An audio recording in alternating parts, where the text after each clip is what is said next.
സുഹൃത്തുക്കളെ നമസ്കാരം. മറ്റൊരു വീഡിയോയിലേക്ക് സ്വാഗതം. എൻ്റെ എല്ലാ സബ്സ്ക്രൈബേഴ്സിനും വ്യൂവേഴ്സിനും അഡ്വാൻസ് ഓണാശംസകൾ. കന്യാകുമാരി ജില്ലയെ സംബന്ധിച്ചിടത്തോളം തമിഴ് മലയാള സംസ്കാരങ്ങളുടെ ഒരു സങ്കലനമാണെന്ന് നിങ്ങൾക്ക് അറിയാം. ഇവിടെ വിളവങ്കോട് കൽക്കുളം താലൂക്കുകളിൽ ഓണം കേരളത്തെ പോലെ തന്നെ കേരളത്തോടൊപ്പം ഓണം വിപുലമായി തന്നെ ആഘോഷിക്കാറുണ്ട്. ക്ലബ്ബുകളിൽ ഓണത്തെ സംബന്ധിക്കുന്ന പരിപാടികൾ ഇപ്പോൾ കഴിഞ്ഞ ദിവസങ്ങളിൽ ഇവിടുത്തെ കടയാലിമൂട് പഞ്ചായത്ത് ഓണാഘോഷം മത്സരങ്ങളൊക്കെ സംഘടിപ്പിക്കുകയുണ്ടായി. സ്കൂളുകൾ, സാംസ്കാരിക ഇടങ്ങൾ, ഇവിടെയൊക്കെ ഓണം അനുബന്ധിച്ചിട്ടുള്ള പ്രോഗ്രാമുകളും മത്സരങ്ങളും മറ്റുമൊക്കെ സംഘടിപ്പിക്കാറുണ്ട്. പിന്നെ ഒരു ഓണത്തിൻ്റെ അന്ന്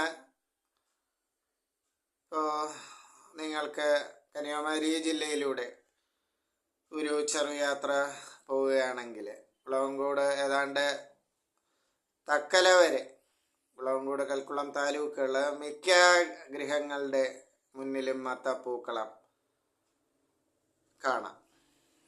അതിൽ മറ്റ് രാഷ്ട്രീയമോ അല്ലെങ്കിൽ മതമോ അല്ലെങ്കിൽ മറ്റ് സമുദായമോ ഒരു വ്യത്യാസവും അതിൽ കാണാറില്ല. പിന്നെ ഇവിടത്തെ കന്യാകുമാരി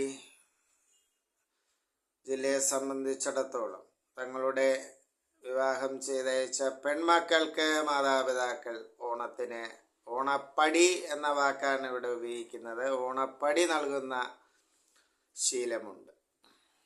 ഇപ്പോൾ പുതുതായി കല്യാണം ചെയ്തയക്കുന്ന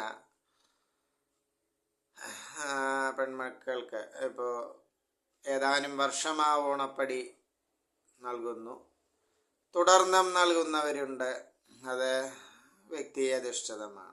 അപ്പോൾ ചുരുക്കി പറഞ്ഞാൽ കന്യാകുമാരി ജില്ലയും ഓണത്തെ വരവേൽക്കാൻ തയ്യാറായി കഴിഞ്ഞു. ഓണം മേളകൾ ഇപ്പോൾ ജൗളി വ്യാപാരം ചെയ്യുന്ന സുഹൃത്തുക്കളൊക്കെ അവരുടെ കട സ്ഥാപനങ്ങളൊക്കെ കേന്ദ്രീകരിച്ച് തള്ളുപടി എന്ന വാക്കാണ് ഇവിടെ തമിഴിൽ ഉപയോഗിക്കുന്നത്. അതായത് ഡിസ്കൗണ്ട്, തുണിത്തരങ്ങൾക്ക് പ്രത്യേക വിലക്കിഴിവിൽ പ്രത്യേക സ്റ്റാളുകൾ തന്നെ പല സ്ഥലങ്ങളിലും ഈ വിളവങ്കോട് കൽക്കുളം താലൂക്കുകളിൽ ഒരുക്കിയിട്ടുണ്ട്. ഇപ്പോൾ തമിഴ്നാട്ടിനെ സംബന്ധിച്ച് തിരുനെൽവേലിക്കപ്പുറം ഓണാഘോഷം എത്രത്തോളം ഉണ്ട് എന്നതിനെക്കുറിച്ച് അറിയില്ല. എങ്കിൽ പോലും ചെന്നൈയിൽ പറഞ്ഞു കേട്ടിട്ടുണ്ട് മലയാളികളുള്ള ഭാഗങ്ങളിലൊക്കെ ഓണാഘോഷം നടത്തപ്പെടുന്നു. അന്ന് ലോക്കൽ ഹോളിഡേയും ചെന്നൈയിലും കന്യാകുമാരി ജില്ലയിലും വർഷങ്ങളായി നൽകി വരുന്നു തമിഴ്നാട് ഗവൺമെൻറ്. പിന്നെ അനുബന്ധമായി ഇപ്പോൾ ഓണത്തെക്കുറിച്ച് ചിന്തിക്കുമ്പോൾ പഴയ ഒരു സിനിമാ പാട്ട് ഓർമ്മ വരികയാണ്. ONV കുറുപ്പും സലിൽ ചൗധരിയും ഒരുക്കിയ ഒരു പാട്ട്. ഡോക്ടർ KJ യേശുദാസാണ് ഗായകൻ. സ്ക്രീനിൽ സാന്നിധ്യം ശ്രീ പ്രേം നസീറാണ്. ഈ ഗാനം മറക്കുമോ എന്ന N ശങ്കരൻ നായർ സംവിധാനം ചെയ്ത ചിത്രത്തിലെ ഗാനമാണ്. മിക്കവാറും ഓരോ ഓണത്തിനും 1978 ഈ ചിത്രം പ്രദർശനത്തിന് വരുന്നത്. മിക്കവാറും എത്രയോ കാലമായി ഓണത്തിൻ്റെ പശ്ചാത്തലത്തിൽ വാട്സാപ്പിലും അല്ലെങ്കിൽ TV-യിലും സോഷ്യൽ മീഡിയയിലുമൊക്കെ ഈ ഗാനം ഇതിൻ്റെ ക്ലിപ്പുകളൊക്കെ പ്രത്യക്ഷപ്പെടുന്നു. ഈ ഗാനത്തെക്കുറിച്ച് പറയുമ്പോഴേ ഇതിൻ്റെ ഛായാഗ്രഹണം, ഈ സിനിമയുടെ ഛായാഗ്രഹണം എൻ്റെ ഇഷ്ട ഛായാഗ്രഹൻ കൂടിയായ ശ്രീ അശോക് കുമാറാണ്.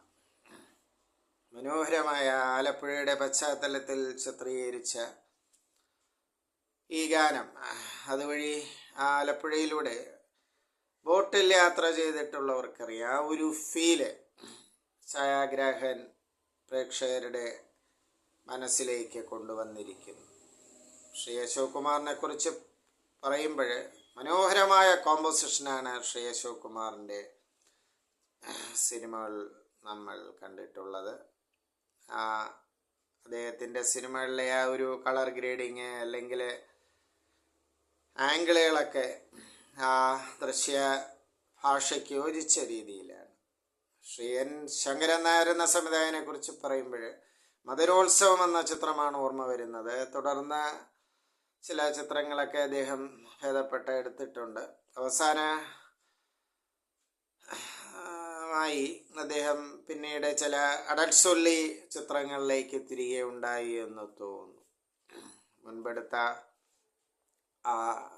നിലനിർത്തിയ ഒരു ചെറിയൊരു പേര് അദ്ദേഹം പിന്നെ 90കളിലൊക്കെ ചെയ്ത ചില പടങ്ങളിലൂടെ കളഞ്ഞ് കുളിക്കുകയുണ്ടായി എന്ന് തോന്നുന്നു. അപ്പോൾ ഈ ചിത്രം നിങ്ങൾക്കും ഈ ഗാനം മറക്കുമോ എന്ന സിനിമയിലെ പാട്ട് നിങ്ങളുടെയും ഇഷ്ടഗാനമായിരിക്കാം. ഓണപ്പൂവേ ഓമൽപ്പൂവേ തേടും മനോഹര തീരം, ഇതാണ് ആ ഗാനത്തിൻ്റെ പല്ലവി. ഈ ഗാനം ഇഷ്ടപ്പെടാത്ത ആരും തന്നെ ഉണ്ടാവില്ല. ആ ഒരു ഓണത്തോടനുബന്ധിച്ചുള്ള ചില ചിന്തകളാണ് ഞാൻ എൻ്റെ പ്രേക്ഷകരുമായി പങ്കുവച്ചത്. വീണ്ടും അഡ്വാൻസ് ഓണം ആശംസകൾ കന്യാകുമാരി ജില്ലക്കാർക്കും കേരളീയർക്കും തമിഴ്നാട്ടുകാർക്കും ഭാരതീയർക്കുമൊക്കെ ഈ എളിയവൻ്റെ ഓണാശംസകൾ അർപ്പിച്ചുകൊള്ളുന്നു. നന്ദി, നമസ്കാരം.